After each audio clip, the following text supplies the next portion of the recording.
అందరికీ నమస్కారం అండి.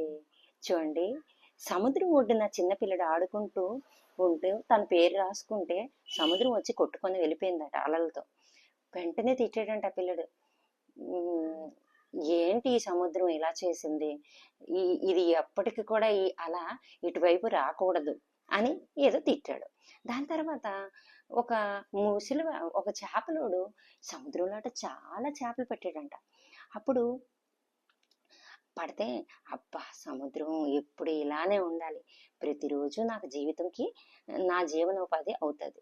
తర్వాత ఒక వృద్ధురాలు తన కొడుకు స్నానంకొచ్చాడంట. కొట్టుకెళ్ళిపోయాడట సముద్రం అలలో. తను తిట్టిందంట. తిను సర్వనాశనం అయిపోవాలి ఈ సముద్రం. ఎప్పటికీ ఈ నీరనేది ఉండకూడదు. నా కొడుకుని తినేసింది అని. దాని తర్వాత ఒక వృద్ధుడు వాకింగ్కి వచ్చారంట. తనేంటైంది, తనకు ఒక ముత్యం దొరికిందంట. ఆ ముత్యం దొరికిన వెంటనే చాలా హ్యాపీ ఫీల్ అయిపోయి, నేను ఎప్పుడు ఇలా నడుచుకుంటూ వచ్చినా కూడా నాకు ముత్యం దొరకాలి. ముత్యాలే కాదు, ఇవన్నీ మంచివి నాకు దొరకాలి. ఈ సముద్రం ఎప్పటికీ ఇలాగే ఉండు కాక అని అన్నాడంట. ఇందులో ఉన్న జీవిత సత్యం ఏమిటి తెలుసా?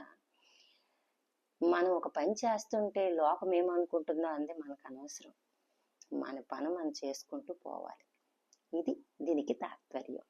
తప్పులుంటే మన్నించండి. ఇంతటితో సెలవు తీసుకుంటున్నాను.